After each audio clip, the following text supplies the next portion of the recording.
बड़ी खबर है हमास मिलिट्री विंग अल कासम ब्रिगेड से जुड़ी। खबर है कि गाजा पट्टी में घुसी इजराइल की सेना के लिए हमास की अल कासम ब्रिगेड काल बन चुकी है। हमास की तरफ से यह दावा किया गया कि उसकी इस ब्रिगेड के लड़ाकों ने इजराइल के सैनिकों पर इतना भयानक हमला किया कि उन्हें गाजा पट्टी से उल्टे पैर लौटना पड़ा। दावा यह भी है कि हमास के हमले में इजराइल के कई सैनिकों की मौत हो गई, जिससे गाजा पट्टी में इजराइल के जमीनी ऑपरेशन को तगड़ा झटका लगा। मतलब हमास की अल कासम ब्रिगेड के आगे इजराइल की हाईटेक आर्मी जंग में जूझ रही, क्योंकि दावा किया जा रहा है कि गाजा पट्टी में हमास की इस खतरनाक ब्रिगेड ने इजराइल की सेना को करारा जवाब देने की पूरी तैयारी कर रखी है। आरोप है कि हमास की अल कासम ब्रिगेड ने ही 7 अक्टूबर को इजराइल में घुसकर हमलों को अंजाम दिया था और वहां ऐसा कत्लेआम मचाया था कि जिसे देखकर पूरी दुनिया कांप गई थी। 7 अक्टूबर को अल कासम ब्रिगेड के लड़ाकों ने इजराइल की जमीन को यहूदियों के शवों से पाट दिया था। सबसे बुरे हालात दक्षिणी इजराइल में मौजूद किबुत्ज रईम इलाके के थे, क्योंकि वहां इस ब्रिगेड के लड़ाकों ने एक साथ 250 से ज्यादा लोगों की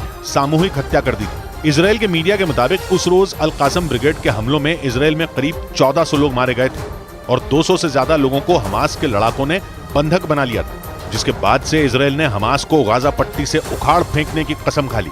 वो लगातार हमास के ठिकानों पर हवाई हमले कर रहा है, लेकिन इसके बाद भी हमास की अल कासम ब्रिगेड हार मानने के लिए तैयार नहीं है। इजराइल के मीडिया के मुताबिक इजराइल के जमीनी हमले में सबसे बड़ी चुनौती अल कासम ब्रिगेड ही है, जो गाजा पट्टी में घुसी इजराइल की सेना पर करारा प्रहार कर रही है।